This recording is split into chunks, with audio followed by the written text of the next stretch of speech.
gràcies i perdoneu perquè parlaré en castellà. Tengo una mezcla de lenguas en la cabeza impresionantes y creo que lo haré mucho más deprisa en castellano.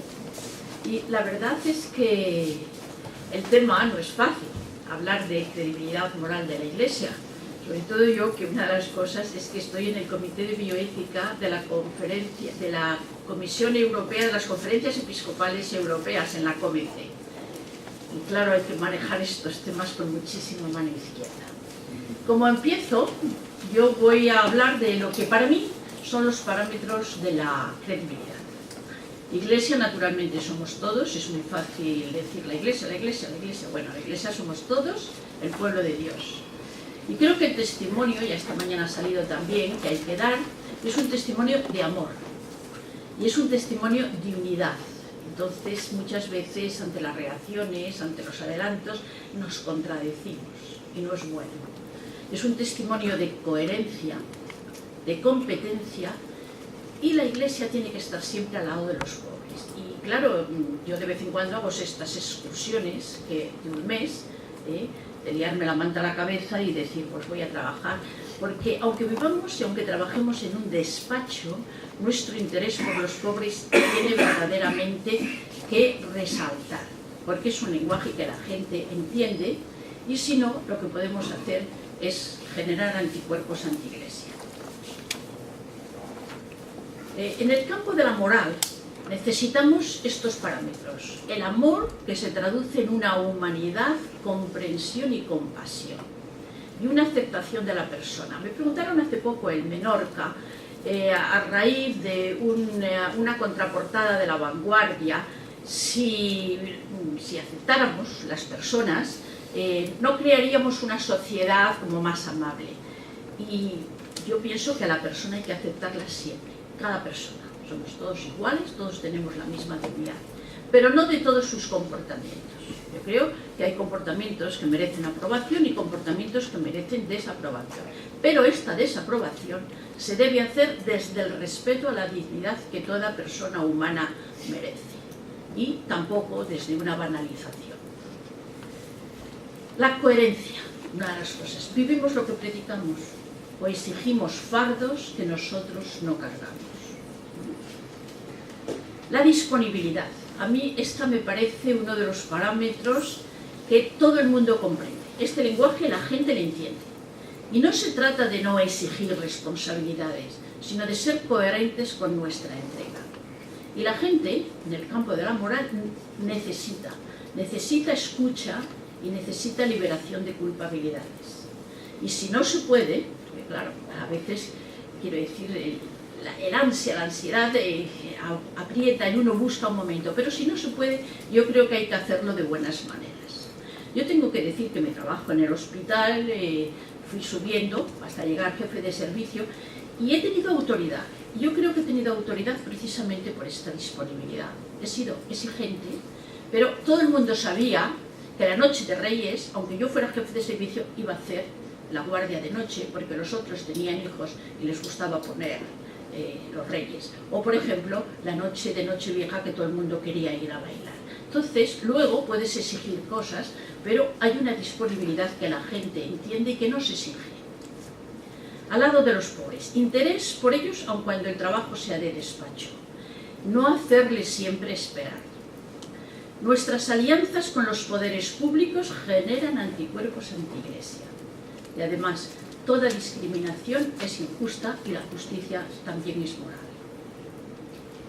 El moral, el sexto y el noveno mandamientos están hipertrofiados, en perjuicio del séptimo, cómo manejamos el dinero, no tenemos demasiado apego a él, cómo lo conseguimos, no cambiamos a veces la voluntad del donante. Del octavo, decimos siempre la verdad, qué decimos y a quién, y qué ocultamos y a quién. No siempre rectamente. El quinto no se puede olvidar, ya que hay muchas maneras de matar, es decir, hay muchas maneras de hacer daño y destruir a las personas. Y esto en estos momentos ya nos hablarán con toda Quiere decir, el problema, pues la situación de la comunicación, que es muy buena, pero que se puede destrozar a las personas. Somos prepotentes y a veces creemos que tenemos el monopolio de la verdad. Envidias, juicios destructivos entre nosotros. La gente entiende más de lo que pensamos y rechaza más cosas de lo que creemos. Digo, es que esto así, ahora esto se puede hacer. Mi experiencia hospitalaria es que nadie hubiera entendido que yo fuera proabortista. Yo, por ejemplo, puedo decir que, bueno, llegó un momento que la gerencia del hospital me pidió si yo quería hacer un día a la semana de la consulta de gine solo para el personal femenino del hospital. Me negué porque yo creo que tienen que tener libertad cada uno para escoger a su médico. Y entonces, pero es curioso que cuando, por ejemplo, una enfermera o una médico se separaba del marido y empezaba a tener otra pareja, dejaban de venir a mi consulta. Entonces se notaba. Y cuando yo ya les sonreía o hablaba con ellos o me tomaba un café con ellos, volvían de nuevo. Entonces, doctora Núñez, usted no me critica, no me... Entre las gentes sencillas, las gentes de barrios pobres, los países en desarrollo, se da una disociación entre Dios y el sexo. El sexo va por un lado y Dios por otro. ¿Cómo les acogemos? Por ejemplo, yo vengo de Haití y le contaba a alguien que, por ejemplo, una misa de domingo menos de 2 horas nada. Y nadie habla, ni nadie chuchurrea, ni nada. Todo el mundo, verdaderamente, Dios llega, cómo le cogen, cómo... Después el sexo es otra cosa completamente distinta. Los trastornos mismos de la sexualidad, los homos, los trans, merecen nuestro respeto. No hablo de aprobación, merecen nuestro respeto. Celibato sí, pero ¿para cuántos? Estoy convencida que para pocos. ¿No es mejor ordenar gente casada con un buen testimonio de vida cristiana? Y mire, esto en una de mis experiencias, si no, como dicen los africanos, que los curas se pueden casar, pues no nos bastaría con una mujer. He hecho algunos certificados para Roma. Esto algún provincial me lo ha pedido, cuando, pues es que este teólogo, es que, ¿dónde va? Que esta persona no reúne las condiciones psicológicas para el celibato y le va a suponer un fardo pesado de Portugal. Y los interesados me lo han agradecido. Hay que cuidar esta imagen y hay que evitar que las finanzas de las parroquias y de las diócesis deriven en pagar a los hijos de los curas. Y esto me parece importante. Yo cuando vi al cardenal Mahony, 2 veces le he visto, el cardenal de Los Ángeles, ya no es el cardenal de Los Ángeles, pero la última vez ha sido hace 3 años. Un hombre deshecho, un hombre que había vendido los bienes de la diócesis para poder pagar todas las cosas y todas las situaciones que habían ocurrido en ella.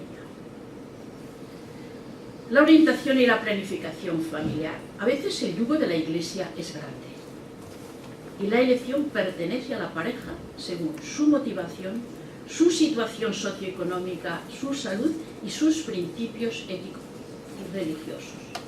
Deben elegir según su conciencia y sintiéndose hijos de la Iglesia. Esta es una pregunta que se me hace muchas veces. Y es que no, es que entonces estamos fuera de la Iglesia. No, ustedes son hijos de la Iglesia. Entonces usted les decide con la misma seriedad y el mismo interés que pone para cualquier decisión importante en la vida y se siguen sintiendo hijos de la Iglesia. ¿Se les puede prohibir a algunos sentarse a la mesa de Dios? Yo naturalmente a algunos les he dicho, vayan ustedes a otra iglesia. La píldora del día siguiente o la contracepción de emergencia. ¿Qué no se ha hecho como ruido en esta cuestión? Pues bien, la píldora del día siguiente no es lo que se dice que es. No es abortiva. Y a mi juicio la polémica levantada en algunos países es la expresión de que se ha hecho más una oferta política que una razonada indicación médica. Esto hay un estudio muy interesante del Royal Karolinska Institute de Estocolmo, en los que han demostrado que la píldora del día siguiente no solamente no es abortiva, sino que lo único que hace es que retrasa la ovulación. Y si ha habido ovulación y fecundación, no interfiere con el embarazo. Y de hecho, en el hospital nuestro hemos visto mujeres embarazadas que habían tomado en la mitad del ciclo la píldora del día siguiente. La Iglesia y la contracepción. a mí me gusta más que contracepción hablar de orientación y planificación. Naturalmente que una de las cosas que más me duele es el tono, ese tono condenatorio. El magisterio enseña la perfección y lo mejor para una mujer es no utilizar los métodos anticonceptivos. Tienen algún riesgo, no es que sean muchos, como lo mejor para el varón es utilizar métodos. Si yo tengo una pareja sentada enfrente de mí, lo mejor, lo mejor. Otra cosa es que se pueda o que no se pueda. Pero esto no es siempre posible. El menor mal, especialmente para los desfavorecidos en la lotería de la vida, porque es muy bonito hablar de métodos naturales y mis compañeros médicos con compromiso cristiano, no todos, solamente el 20% somos de verdad de compromiso cristiano, pero no han tenido hijos y no han empleado métodos pues, por diversas razones. Pero esto, por ejemplo, a las gitanas del barrio de San Roque de Barcelona no se lo puedo decir. Ya perdí una vez media hora en explicar los métodos naturales para el mes siguiente quedar un embarazo. Pero con suerte, que tenía 2 niñas y fue un niño. Y como ella dice, pues menos mal, gracias a usted, he tenido... La moral no es dogma. Entonces, quiero decir, las obligaciones son distintas. Hay que formar a las parejas a que tomen decisiones de su conciencia como hijos de la Iglesia. Cuando yo tengo que hablar o me invitan a hablar de este tema, naturalmente tengo que romper lanzas por la Iglesia, porque yo soy miembro y además porque las sigo. La Iglesia está por la vida a todo precio. Esta es una realidad. La Iglesia recuerda que tomar un medicamento, y la píldora lo es, tiene consecuencias, pues bloquea el ciclo de la mujer. El aborto, desde luego, no puede ser nunca, nunca, nunca un método de planificación familiar. La Iglesia no debe tener un mensaje de prohibiciones, sino una llamada a vivir un ideal de belleza que libera y hace feliz. La Iglesia, en virtud del magisterio, enseña la perfección, lo mejor para la persona. Pone el listón muy alto. Si en este campo no se cumple, pero es que hay muchos otros campos en los que tampoco somos perfectos. La contracepción, decían los obispos franceses, nunca puede ser un bien, siempre es un desorden, pero tal desorden no siempre es culpable. Los esposos deben analizar esta norma junto con los elementos de su situación concreta para encontrar la voluntad de Dios. Fue la postura de los obispos mexicanos. Esta doctrina de la Iglesia no es una enseñanza infalible, es una norma que solo obliga moralmente a través de la conciencia responsablemente formada. Al embrión le hemos dejado solo ante el peligro. No hay consenso ni escucha respetuosa. ¿Qué valor le acordamos? Está solo ante una sociedad de bienestar que no acepta malformaciones, una sociedad autonomista que reclama el derecho sobre mi cuerpo, una sociedad plural y secular con una moral autónoma, una libertad sexual conquistada en el Mayo francés, el progreso de la ciencia, más conocimiento y dominio sobre la herencia y la reproducción. Bien, ahora tenemos una sentencia del Tribunal de Justicia de Estrasburgo en que define que el embrión lo es desde el primer momento de la fecundación. ¿Cómo nos situamos? ¿Desde qué conocimiento, en qué tono? ¿Queremos ser modernos, abiertos, o decimos la verdad sin imponernos, demostrando lo que la ciencia dice hoy y dejando que cada conciencia se adapte? Porque a mí me apasiona la ciencia. Decir que el embrión tiene que cumplir tantos programas para poder realizar todo su código genético me apasiona, pero no tenemos el embrión en el laboratorio y vemos cada día qué programa ha cumplido, hasta decir, ya con este programa cumplido, ya, es lo que es. Pero la gente no sigue nuestro ritmo. Entonces, si hay innovaciones científicas, habrá que decirlas, habrá que sensibilizar para que éstas se puedan aceptar. ¿Y por qué un cambio de costumbres, un cambio de moral va ligado a una razón creíble? Esta es la sentencia del Tribunal de Justicia que define el embrión humano como el óvulo humano fecundado y capaz de desarrollarse. Las técnicas de reproducción asistidas, el diagnóstico prenatal, el diagnóstico preimplantatorio, ¿se informa sobre toda verdad? Yo que he estado con el Ramón María Nogués en la Comisión Nacional de la Reproducción Humana Asistida, es que me llamaba muchísimo la atención. Yo ya entiendo que una pareja quiera tener un hijo sano, porque tenemos una sociedad que es cruel cuando hay un niño o una niña o una persona con discapacidades y sobre todo discapacidades grandes. Pero esto a veces no se les dice. Se les dice que por querer un diagnóstico preimplantario sano de un hijo sano, se pueden quedar sin ningún hijo aunque sea sano, y no digo nada cuando se pide un hijo compatible con el hermano. Son muchos los fallos, son muchos los embriones que se pierden con esta selección. Es que se les dice a las parejas que por tener un hijo, poder concebir un hijo libre, por ejemplo, de la mutación del cáncer de mama, que solamente se cubre en un 8 y pico %, que a lo mejor se queda sin ningún hijo incluso sano.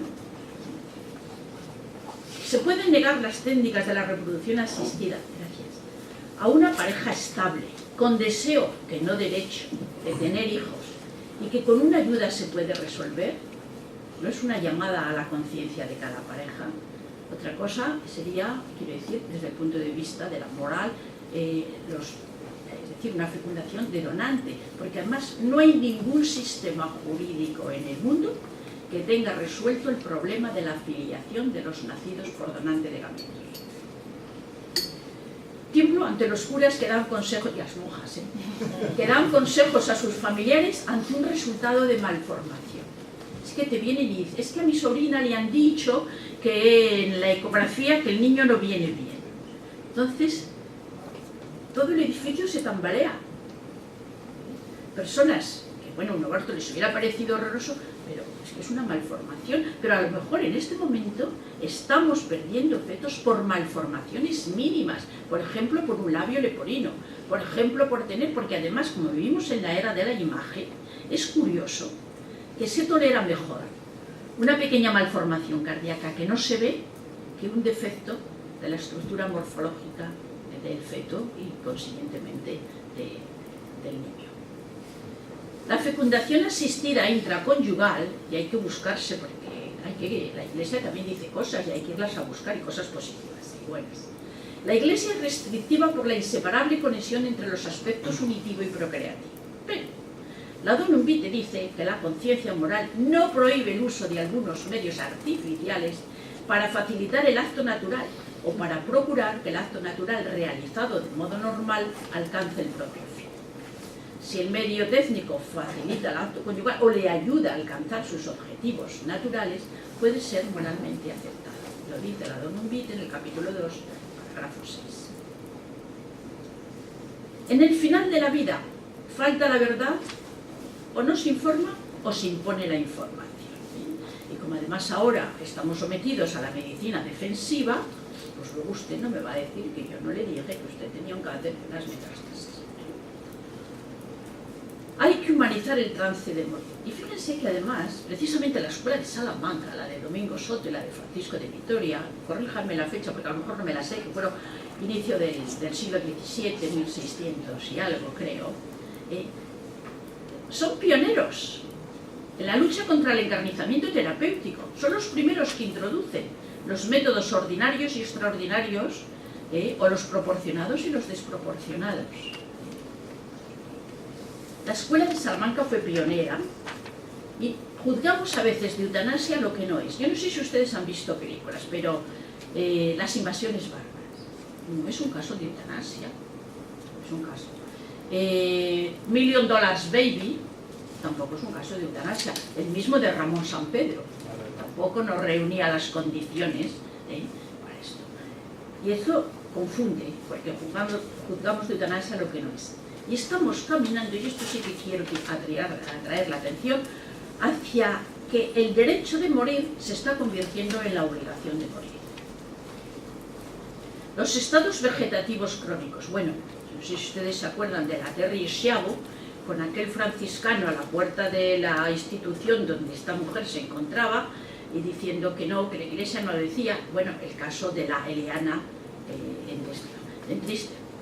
Bueno, son casos en que, primero, es dificilísimo llegar al diagnóstico cierto antes de 2 años si es extrínseco y 1 año si intrínseco. Si alguno tiene curiosidad y quiere visitar el Instituto de San José de los Hermanos de San Juan de Dios en Madrid, la verdad es modélico. Tienen 42 enfermos en estado vegetativo crónico, rápidamente yo fui a verlo y dije, oye, este enfermo no es como este. Y me dijo, caramba, pronto se ha dado cuenta.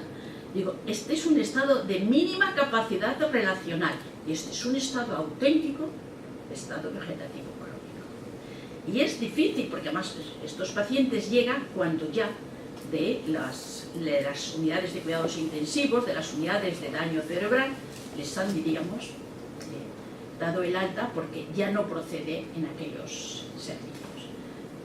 Bien, creo que se puede retirar la nutrición. Si a mí me lo preguntan, aquí me permito dar mi opinión, creo que se puede retirar la nutrición y la alimentación artificial, pero con los principios muy claros, ¿eh?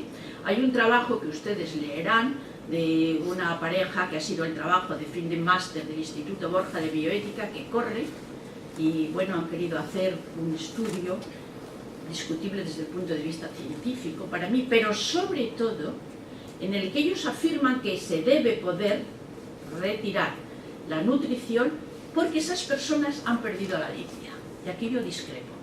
Esas personas no han perdido la dignidad ontológica, aunque parece que vegetan, pero no son vegetales. Entonces, considerando, y desde aquí, naturalmente, para la familia es un gran sufrimiento. Creo que se puede, tras un diálogo profundo, retirar la nutrición con la familia bien informada, suficientemente formada y psicológicamente preparada. Y yo añado, ya puestos, como decimos, pues no sabemos todos que la muerte es el final del camino, el otro lado del camino, y no esperamos los brazos del Padre que nos acoge cuando la vida nos empuja fuera de este lado. Entonces, pues no deberíamos dejarles ir a Dios en paz, pero sin que la familia se quede mal. El tema de la culpabilidad es un tema que en teología moral habrá que intentar luchar para que no se queden estas situaciones de culpabilidad. Y no por limitación de recursos, porque esto ya ya hemos tenido. Estoy en un seminario de la Complutense de bioética, que nos reunimos los segundos lunes del mes, y ya este tema está surgiendo, ¿eh? Es decir, que como hay falta de recursos, pues que la limitación del esfuerzo terapéutico es más precoz que lo que debería ser, y además con vistas también a una donación de órganos. Ojo, que esto no es ético. La Iglesia tiene que ser en cierto sentido un muro de contención, y es verdad, porque hemos llegado a una liberalización tal de costumbres y de pérdida de valores que me decía un día el presidente de la Sociedad Española de Andrología, y me decía, es que Pilar, ahora viene una pareja, un hombre, y me pide que le cambie el sexo, pero que por si acaso le deje, este caso que hubo de un hombre con un embarazo, que era porque realmente no había estado completamente arreglado y seguía siendo una mujer. Dice, y al cabo de 2 años te vienen y te dicen que deshagas lo que has hecho porque quieren volver a su estado primitivo. Creo que hay que ser serio. Y en ese sentido sí que creo que la Iglesia tiene que decir y denunciar las cosas que no están bien hechas para defenderlos. Y es verdad que siempre llega así, al final, pero es así, porque hoy la técnica va más deprisa, la técnica mueve la ciencia, luego viene la reflexión filosófica y por último la moral, pero sin hacernos los modernos podemos ser y debemos ser amorosamente críticos, pero no con rechazo, no con agresividad, sino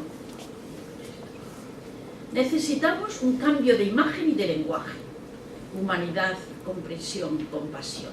No somos los mejores. Abandonar el tono condenatorio porque es Dios quien juzga. Y ese cambio de talante, de imagen coherente y entregada, de comprensión, compasión y humanidad desde la verdad, pide sufrir con el que sufre, consolar siempre, vendar las heridas que la vida deja en el hermano, al estilo del samaritano. Ese es tu prójimo, ve y haz lo mismo. Y como habrá casos en que no lo resolveremos y además no nos podremos poner en contra, aunque creamos que tenemos razones, pues a veces no nos quedará más que el obsequium mysterium. Muchas gracias.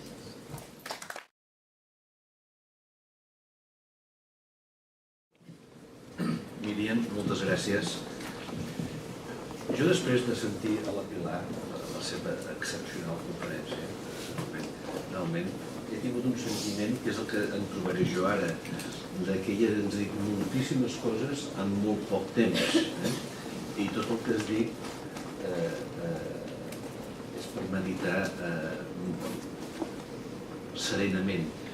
Jo també tinc moltes coses per dir-vos i en poc temps, i per tant no sé molt bé com en sortiré. Si teniu el fulletó, els 3 primers punts que us apunto és perquè els tingueu presents i només faré una referència en 5 minuts.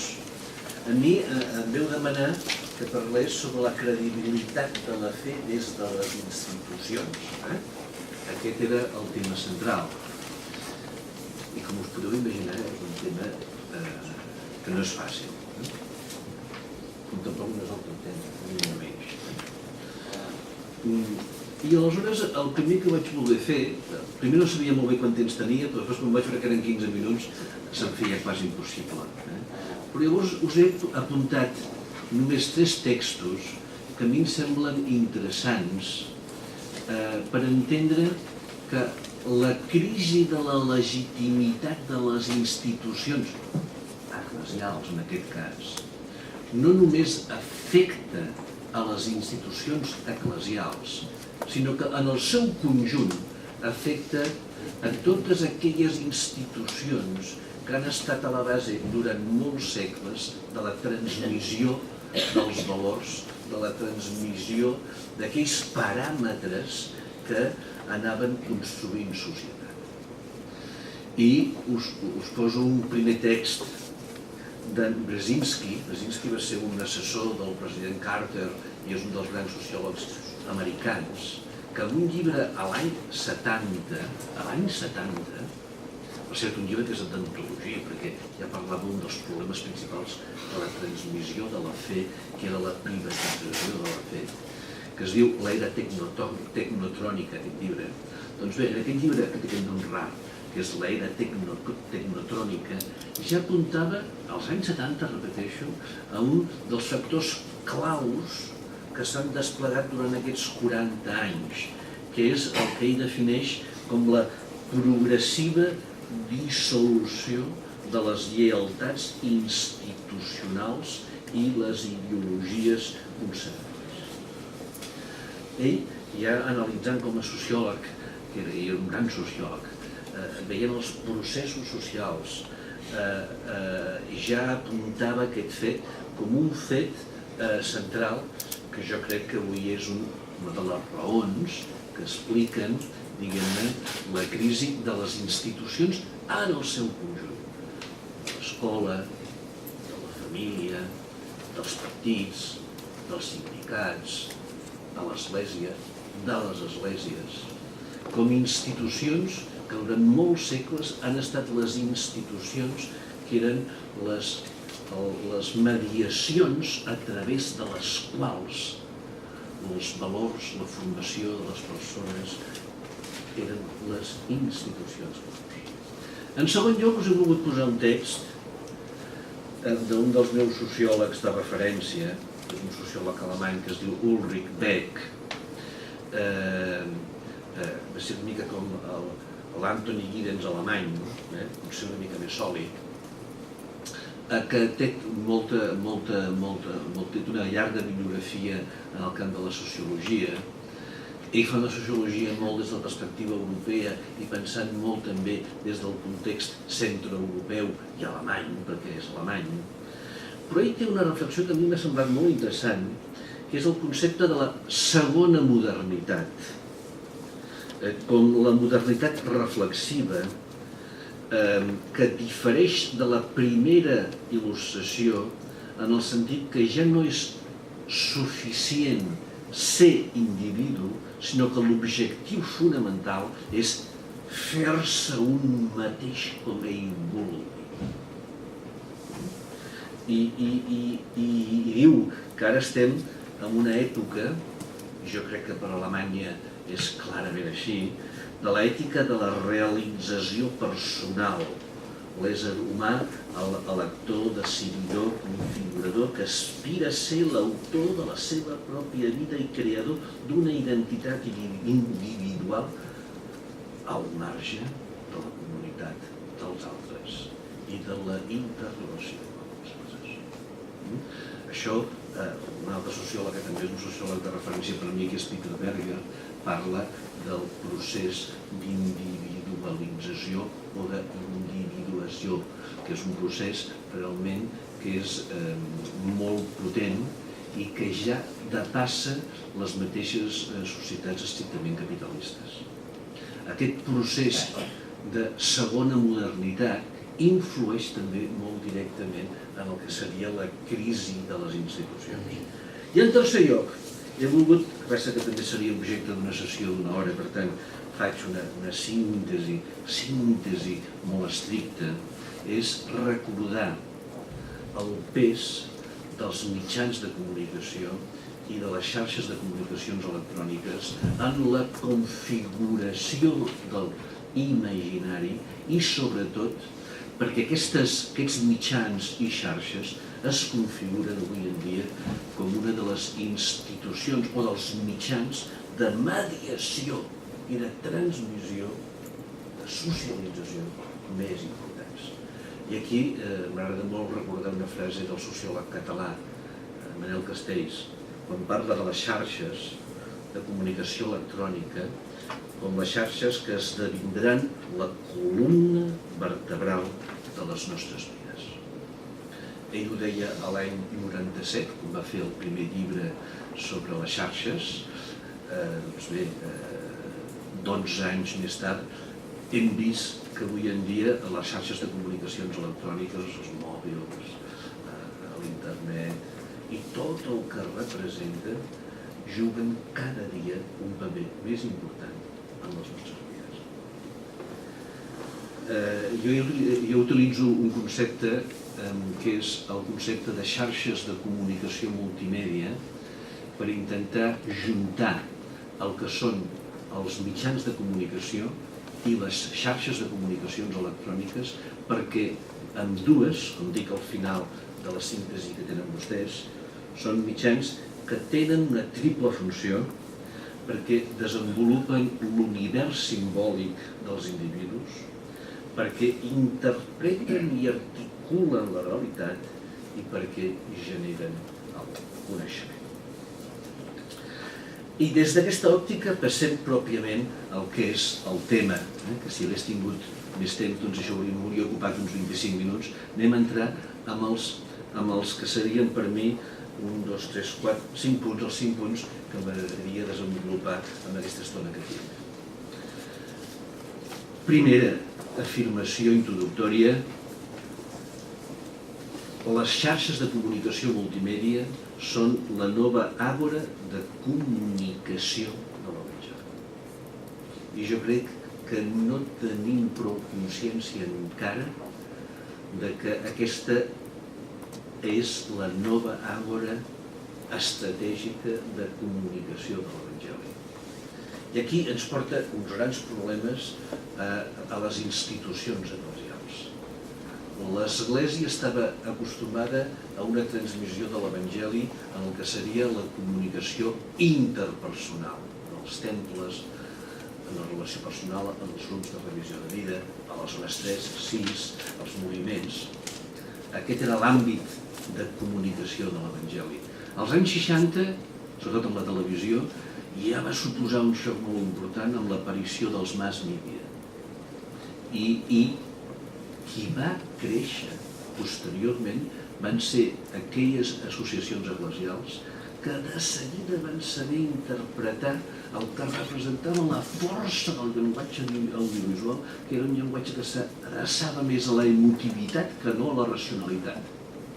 I a partir dels 70 hem vist com els moviments evangèlicals han anat creixent, essencialment assentant-se en el llenguatge audiovisual i en la comunicació de mass media, que és d'on neixen posteriorment els moviments pentecostolistes. L'Església ha tingut moltes dificultats en introduir-se en els mass media, però és que a més apareix un tercer nivell de comunicació, que és l'autocomunicació de masses.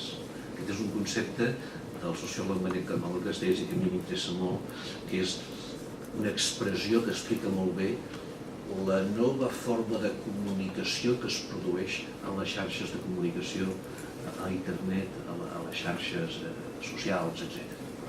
Perquè representa una interacció, representa moltíssimes coses que no tinc temps d'explicar. Però en tot cas, el que sí que volia insistir és que aquesta és una nova àgora prioritària. Segon punt.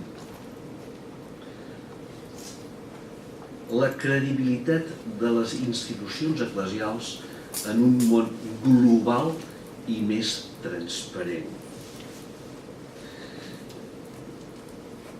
Hem d'entendre que les institucions eclesials, que l'Església, i no només l'Església Catòlica, li costi viure aquesta credibilitat en un context de globalització i de major transparència, on es trenquen actituds mil·lenàries d'obscurantisme, hermètiques, on si l'Església vol incidir en l'esfera pública haurà de mostrar la seva credibilitat. Les xarxes permeten la interactivitat i el coneixement arreu del món. Si el bisbe de Washington fa 15 dies que va decidir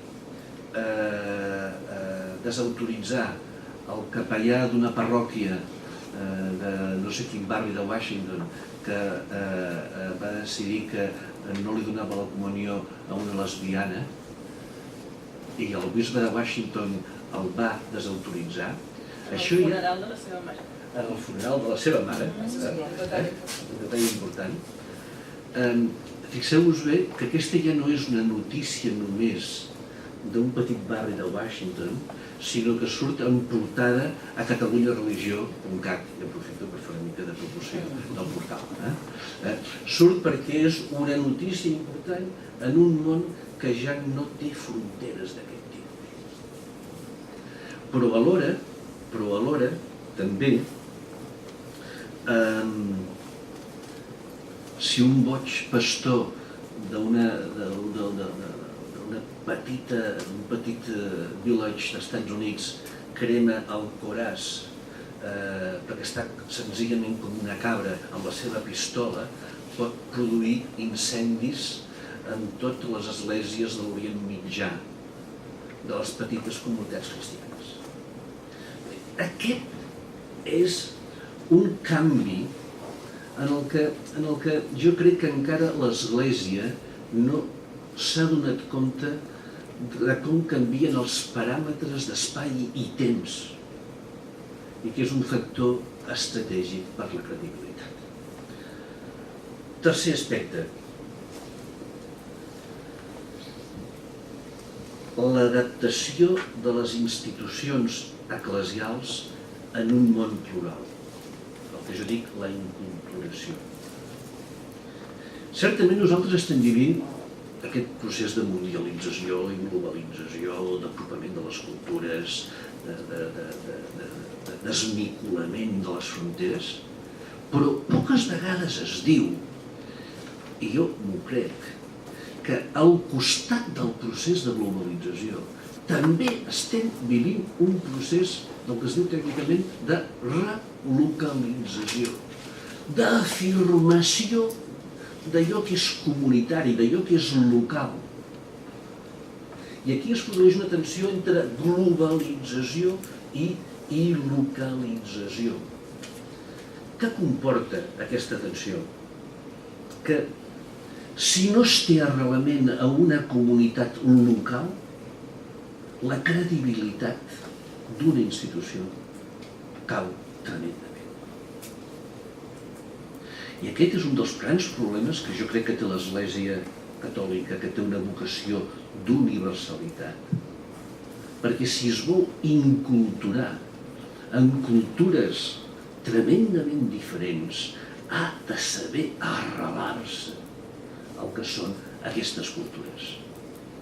I aquesta tensió entre globalització i relocalització és un repte molt important per la credibilitat d'una institució com l'Església que té una vocació d'universalitat. Quart, la legitimitat de les institucions eclesials en entorns culturals democràtics. Dit en un llenguatge molt senzill, l'Església es va organitzar, no sé més teòlegs que jo, en el marc de la cultura romana imperial constantiniana, seguint el model polític-cultural de l'època. Després va agafar una estructura feudal, pràcticament, perquè era l'estructura política, i la inculturació li va portar per aquests paràmetres, perquè també era la cultura que aquell poble entenia. Després vindria els estats autoritaris i absoluts, i es va produir un procés de centralització encara més en el poder romà. Un dels grans temes i de les grans dificultats en les societats que sostingudament, i, sisplau, podria fer referència a aquesta paraula, sostingudament han viscut en entorns liberals i democràtics, és precisament la seva manca d'adaptació a aquesta cultura, que és la cultura que han viscut els ciutadans. I la credibilitat d'aquestes institucions passa precisament perquè en aquestes societats aquest entorn pugui entrar en el contingut de la institució eclesial. I crec que ja m'entenen suficientment. En tot, i ja vaig acabant, jo crec que són molt importants les institucions, molt importants, que en totes les seves dificultats la pervivència de la fe ha estat gràcies a les institucions eclesials i en el cas de la fe catòlica a l'Església. Que ens caldrà fer un procés d'institucionalització possiblement diferent, que al meu entendre passaria per 4 línies estratègiques. La primera, un procés d'institucionalització de major arrelament de la fe en comunitats que afavoreixin el jo am. No els d'una fe que afavoreix el jo sol, tot i que és molt important la personalització de la fe i la soledat de la fe. Però la dimensió comunitària, local, arrelada, forta, és central en aquests processos de credibilitat de la institució eclesial. En segon lloc, d'una església universal. I a mi m'agrada utilitzar una expressió que no s'entén massa, però jo m'entenc, que vull dir. Més com a patriarcat, no com a poder centralitzador, respectant les dinàmiques locals i el pluralisme. Una de les formes de les esglésies d'Orient que han mantingut ha estat un gran patriarcat que marcava les grans directrius, però després amb un gran respecte amb les dinàmiques locals i amb la pluralitat de carismes que són indissociables de l'experiència de la fe. Tercer, i preciso molt les paraules, amb una ambiciosa i prudent presència en les xarxes de comunicació. Les xarxes de comunicació són molt potents, són fascinants, pel bo, pel millor i pel pitjor. Podem tenir un programa com el que va fer el convidat amb la Teresa Forcades, que és un programa en prime time, i sense adonar-nos va arribar a 700.000 persones el testimoniatge d'una forma de viure la fe que per molts va ser una interpel·lació. Però també, pel pitjor, ens pot arribar unes declaracions de no sé quin secretari, de no sé quina conferència episcopal, que ens porti a tots en el camí de la més fonda decepció. Per tant, quan dic una presència ambiciosa i prudent, sabent que la incidència en l'esfera pública a través dels mitjans és molt important i que els missatges són molt importants. Jo sempre ho dic no sempre des de 2 anys, però, per exemple, la transmissió que va fer TV3 de la missa de dedicació de la basílica de la Sagrada Família va ser excepcional. Allà es va poder jugar la millor tradició litúrgica catalana, i també romana però catalana, amb una organització musical esplèndida, amb una realització de la millor televisió pública d'Espanya i del sud d'Europa, i va penetrar a les llars catalanes i molts ni volien veure el programa, però van quedar fascinats del llenguatge audiovisual al servei de l'Evangeli, de la transmissió de l'Evangeli. Per tant, hem de pensar molt bé com nosaltres som presents en les xarxes de la comunicació, perquè és un àmbit estratègic en aquests moments. I finalment, ja acabo,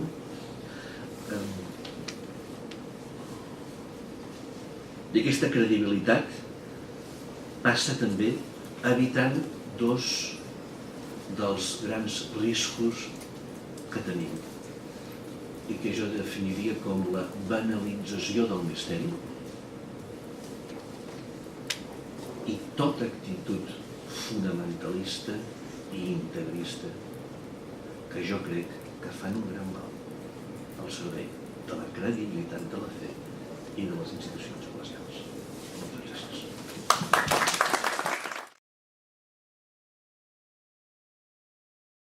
Voler-me de mantenir aquesta opinió era perquè parlés una mica de la credibilitat de la fe cristiana des del punt de vista de les ciències, diguem-ne, experimentals.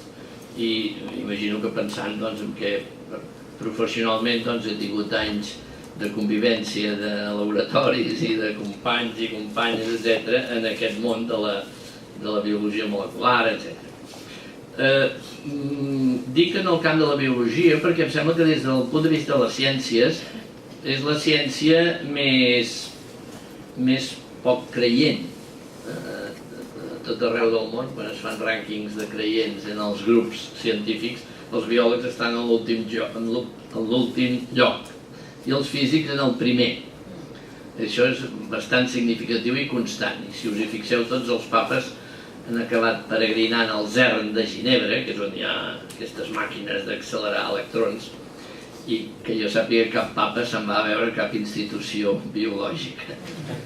Perquè les ciències de la vida fan molta por a la mentalitat religiosa cristiana i probablement també no cristiana, però en aquest cas em refereixo a la cristiana. I faré 3 comentaris que volen ser pinzellades, però que em semblen potser més significatius. La primera és a propòsit del llenguatge, en les relacions entre el plantejament, diguem, de la teologia i de la fe i el plantejament de la ciència. Habitualment diem que parlant la gent s'entén, i penso que en el cas de la ciència i de la fe, parlant la gent no s'entén. A Jesús, que era un personatge religiós molt emblemàtic, jo penso que l'entenia tothom. En el seu temps sembla que l'entenien bastant bé, uns a favor i altres en contra, però perquè l'entenien, i avui també. O sigui, el llenguatge de Jesús, tot i que és un llenguatge de fa 2000 anys, si un se'l llegeix, doncs entén bastant bé què pretenia aquell senyor. Jo penso que el 70 o més % del llenguatge eclesiàstic avui no l'entén ningú, de la nostra cultura. No saben de què parlem. En part perquè la terminologia ha canviat i en part perquè s'ha produït un trencament lingüístic d'alt nivell. Dinant comentava que tinc una noia, no és doctoranda meva, però està acabant el doctorat, i que fa poc a la universitat vaig descobrir que no sabia, una noia basca que té 28 anys, a punt d'acabar el doctorat, i no sabia el que era un bisbe. Per exemple, per donar un índex del que és el que li vaig tenir que explicar, que era un bisbe basca, una noia basca, vull dir que no era de l'Afganistan. És un índex d'aquest tipus de trencament a nivell de llenguatge, en aquest cas d'un llenguatge funcional com és l'institucional. Esclar, el llenguatge, dins del llenguatge cultural, avui ens trobem que la ciència té un llenguatge descriptiu, que és un llenguatge molt funcional, simplement tracta d'escriure coses, i el llenguatge religiós és molt diferent, i per això s'ha produït aquest trencament a nivell de llenguatge. Déu, com sabeu molt bé per la teologia, és inefable, i això no és una dada moderna, és una dada clàssica, oi? I com que és inefable, en el llenguatge científic, o en el llenguatge equivalent al científic, només ens queda la paràbola per parlar de Déu, la metàfora. El llenguatge teològic, al meu entendre, tot és estrictament metafòric, el qual no és cap devaluació. Cito jo sovint en aquest punt aquella expressió de Picasso que m'agrada molt i que potser l'heu sentit citar en alguna altra ocasió. Picasso deia que l'art era una mentida que deia la veritat. I està molt ben dit. És a dir, una mentida en el sentit que una metàfora no és una descripció objectiva de la realitat, però és la possibilitat de dir allò que la descripció objectiva no pot dir. És a dir, la ciència no té cap instrument perquè una persona li digui a l'altre que l'estima. Això en llenguatge científic no té ni cap ni peus. No li puc dir a una persona que les meves condicions hormonals em porten a fer una operació cerebral a partir de la qual em fa l'efecte que m'interesso per ella. Ja em diria, bé, no, de passeig i torna, no? En canvi, si li dic que és com una rosa, que no és cap veritat, és una mentida absoluta, però aquesta persona entendrà el que li vull dir. Aquesta és la situació del llenguatge religiós en relació al llenguatge científic. Jo penso que això no és cap novetat. Jesús només va utilitzar metàfores i suposo que tenia intel·ligència més que mitjana per haver pogut fer un plantejament racional de la fe. I només va parlar amb metàfores, que jo sàpiga, vull dir, que hi ha persones molt més qualificades que jo per fer aquesta afirmació. Aleshores, això de que la metàfora és una mentida que diu la veritat, ve a dir el mateix del Petit Príncep, que només es veu bé des del cor, no des dels ulls, això que en principi per veure-hi bé fa falta els ulls, i el Petit Príncep diu que no, que és del cor. Què vull dir amb tot això? Em sembla que la temptació del llenguatge teològic enfront del llenguatge científic és convertir la teologia en una teologia idolàtrica, és a dir, en una teologia que idolatri les paraules per fer-les, diguem, compatibles amb el llenguatge segur, o pretesament segur de la ciència. I aquesta pugna entre el llenguatge científic i el llenguatge teològic, per no voler entendre que el llenguatge teològic sempre és metafòric, és el que ens porta a no entendre les regles de joc de les que ens parlava aquest dematí en Villatoro, quan deia que estem en societats que cada un porta la seva motxilla interpretativa, que és el seu llenguatge, i no cal que ens anem a barallar per les motxilles. Cada un que digui el que sap en el seu nivell lingüístic, no n'hi ha cap de millor que l'altre, tots són compatibles, i si ho diu bé, des del seu llenguatge, en prendrem nota, tant si és un científic, com si és un poeta, com si és un teòleg, com si és un filòsof, com si és un polític, etc. Cada un té el seu nivell de llenguatge.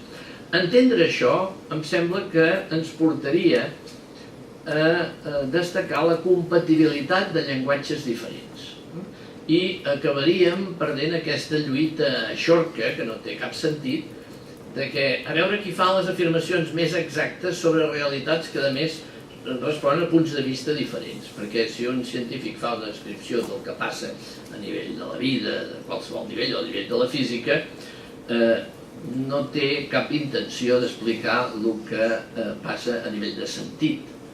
I quan arribi aquí el que ha de fer és demanar-li a un filòsof, a un teòleg, amb les persones que són competents en llenguatge de significació.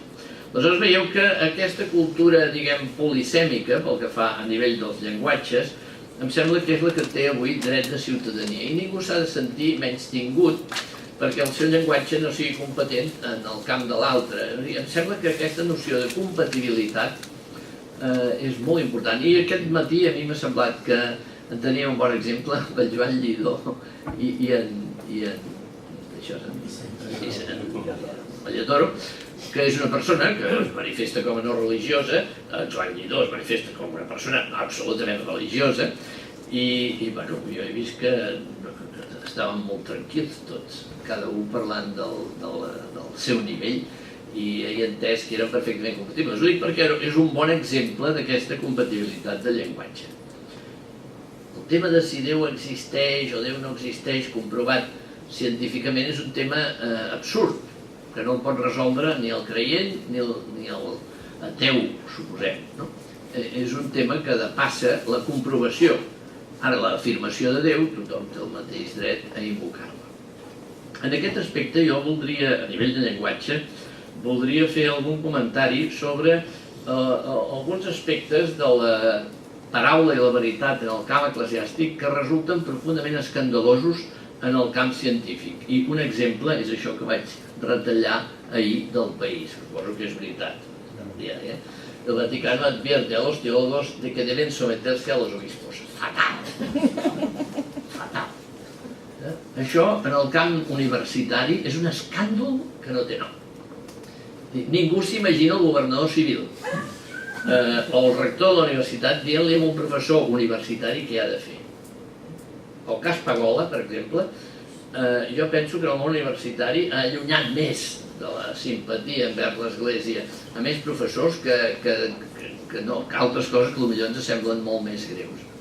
Amb un professor de Cristologia, em sembla que és professor de Cristologia, havia estat al Pagola, un especialista del tema, que és, per tant, un professor universitari de l'Església, aquesta persecució sistemàtica dels seus llibres, a veure si els hi trenquen, a veure si els hi recremen, a veure si... És una cosa tan escandalosa que jo no sé en altres ambients si l'escàndol ha arribat a fort, però a la universitat això és un escàndol que desactiva tota simpatia envers el nivell intel·lectual de l'Església, que, com diu Benet XVI, amb molta raó, és el que ha de garantir que la fe sigui raonable, que tingui una raonabilitat. És clar, la raonabilitat de la fe es dona en els àmbits de la teologia, i sobretot de la teologia oficial i professional.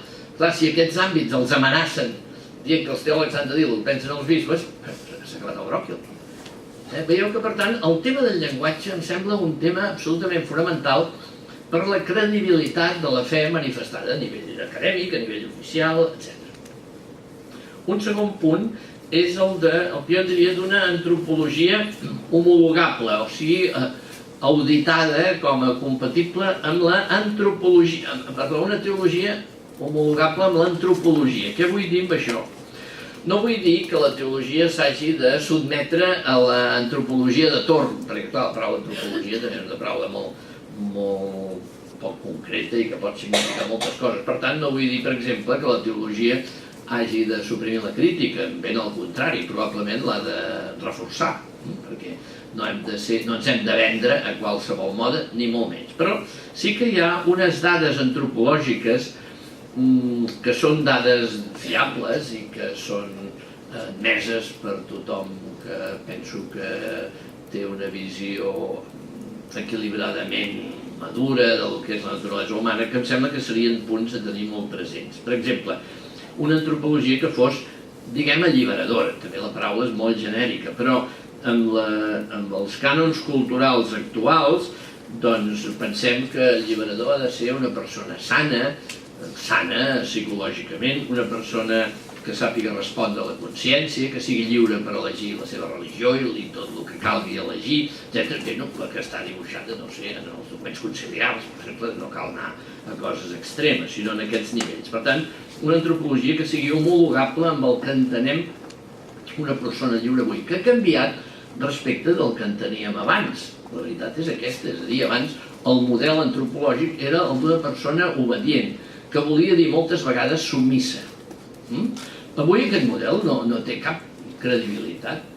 Avui una persona que es manifesti com a submissa és increïble, no té credibilitat. Ha de ser una persona que en consciència decideixi, etc. Aquest tipus de personalitat l'Església l'ha d'afavorir.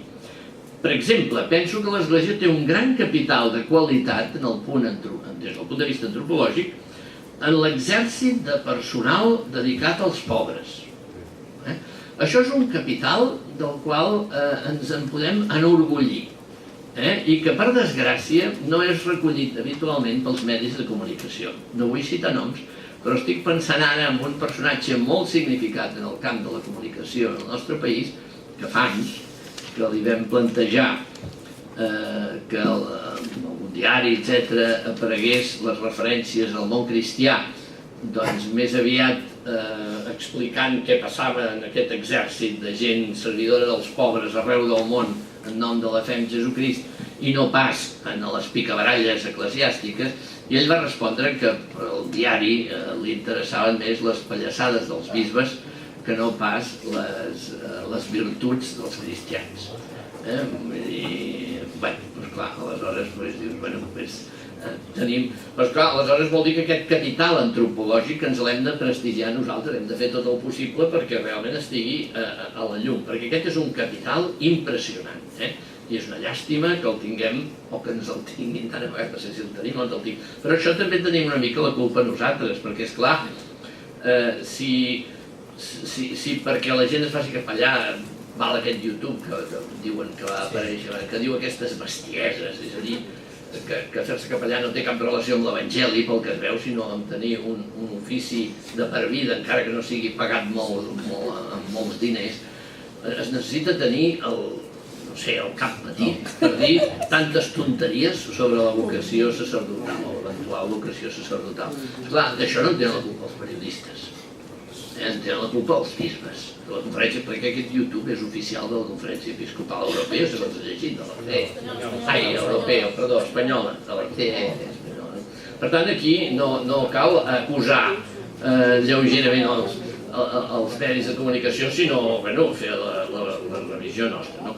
I encara en l'antropologia, un tema pendent, que la Pilar l'ha explicat molt bé, la visió de la sexualitat, que és entre obsessiva, neuròtica i pagana, la visió de la sexualitat que té l'Església oficial, vull dir, és llàstima dir-ho, però és així, és una obsessió malaltissa, i el cas de la dona, que això ja ratlla tots els escàndols possibles.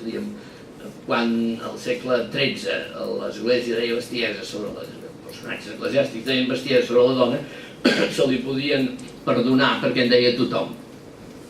Però esclar, avui que la societat, almenys la societat occidental, ha fet un canvi claríssim des d'aquest punt de vista, doncs que l'Església segueix dient tonteries sobre la dona, realment ja és més greu. I sobretot aquests arguments tan faltats de base, com tot això que s'esgrimeix quan es diu que la dona no pot tenir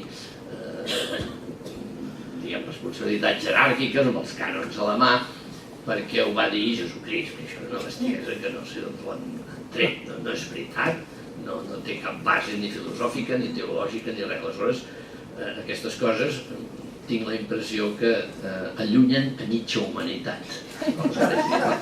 Més o menys és el que són les dones, mitja humanitat. Aquí la caracterització és estricta.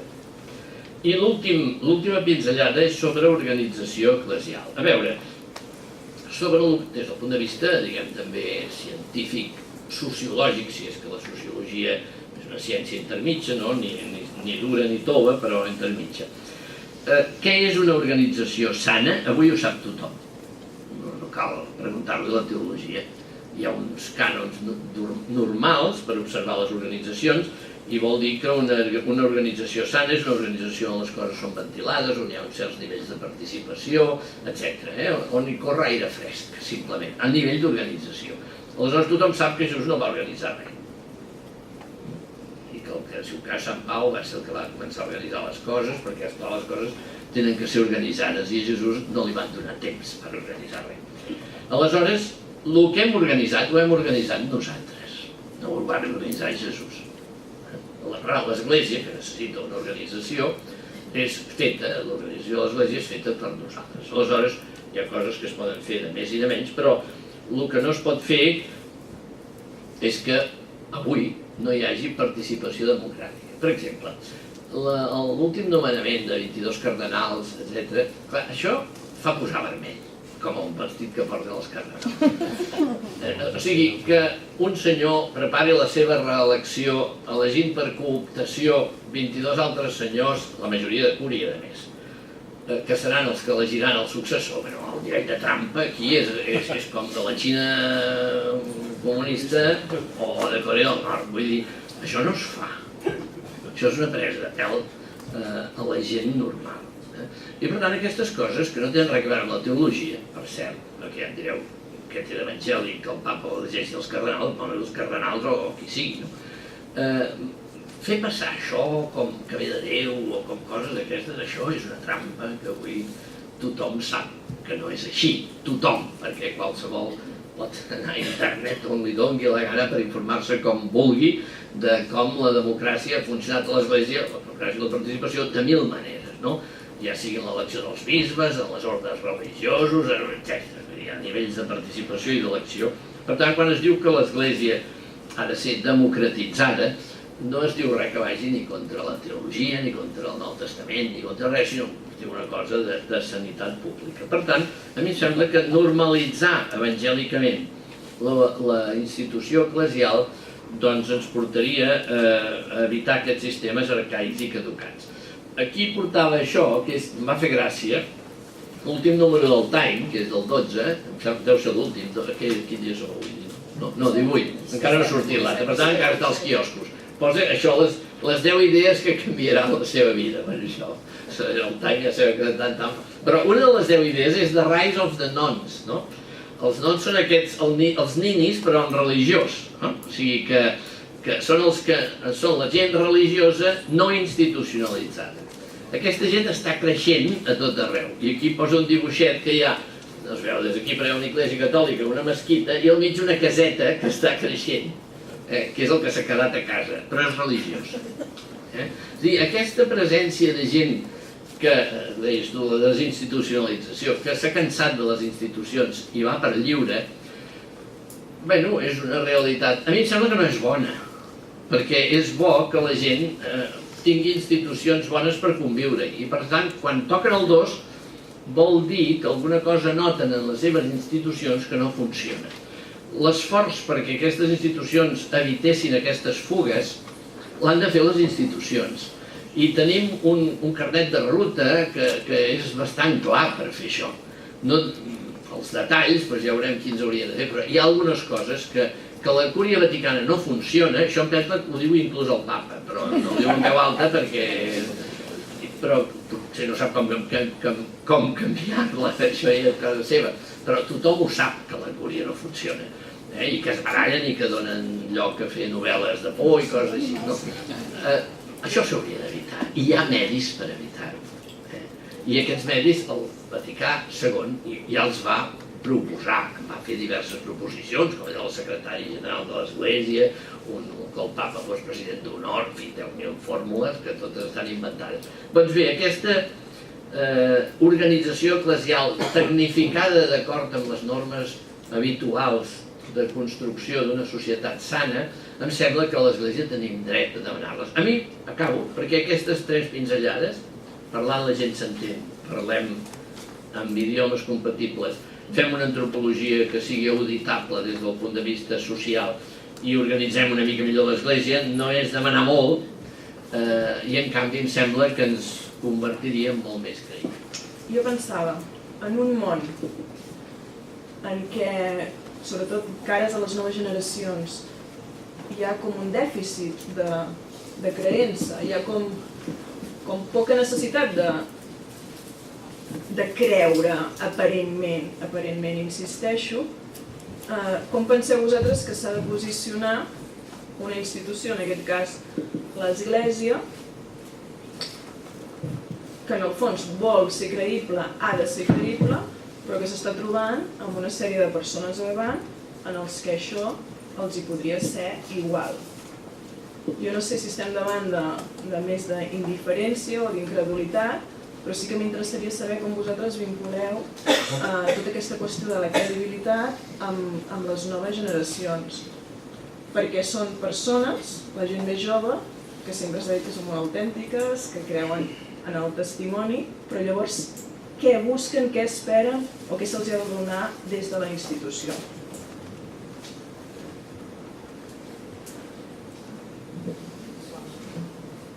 A la meva dreta. Clar, seria un tema per una nova sessió, però jo amb tot voldria precisar una cosa. De vegades el nostre eurocentrisme ens fa pensar que el que passa en el món és el que ens passa a Catalunya, Espanya, Alemanya, i tot no és exactament així. És cert que aquesta petita península d'un immens continent que és Euroàsia, que és una part prou petita, que certament fa 100 anys dominava el món i que avui no domina més el món, però que ens pensem que dominem el món, i que ens pensem que encara nosaltres el que diem i el que som és que el que passa a Àfrica, Àsia, etc. No és tan evident que les generacions visquin aquest allunyament de la fe. Jo, de vegades confonem el que ens entorna, el que ens passa al nostre entorn europeu, el que passa en moltes altres àrees del món en la que la gent i els joves continuen creient en Alà, en Déu, etc. Primera cosa. Segona cosa, el que estem vivint ara és el resultat a les societats europees de molts errors. I entrar a analitzar el procés de... No m'ha d'utilitzar la paraula secularització, perquè hi ha aspectes de la secularització que són molt bons, de descreença o d'allunyament, hi ha molta, que seria objecte d'una anàlisi. Jo soc dels que penso que una part del que ens està passant ara té una base que va ser necessària per a Europa, que va ser el bolcament de tota una generació per assentar un benestar material que assegurés que Europa no tornés a viure una tercera guerra mundial. I aquí tant l'esquerra com la dreta va sacrificar unes parts ideològiques per assentar-se en uns valors materials, i jo crec que d'aquell assentament en aquells valors materials que està a la base d'Europa dels 50, doncs ara nosaltres vivim aquesta societat tan assentada en valors materials que, com diu a vegades el Papa Benet XVI, hem girat l'esquena a Déu, que no passa en altres continents del món. Aleshores, dir que podem per inserir el missatge de la fe en el nostre continent europeu, en aquest context, demana una anàlisi molt més profunda, demana veure l'evolució de les nostres societats. Veure també, i jo ho sostinc, jo ho mantinc i m'ho crec, que jo crec que l'Església s'ha equivocat a partir dels 80 quan no hem anat a fons amb l'esperit de reforma conciliar de l'Església. Abans ho dèiem perquè no sé qui ho comentava, em sembla que ho comentaves tu, que era com si el concili fos el quart cinturó de ronda i que li encarreguessin la gestió als ecologistes. Hauria estat impossible. Em sembla que és un símil que és molt bo. Però certament, tot l'élan, que deien en francès, l'empenta de reforma es va aturar, doncs aquí hi ha un debat, que si es va aturar a finals del mandat de Pau VI o... No entraré en aquest... Però aquest elan es va aturar. Jo crec que ha estat negatiu.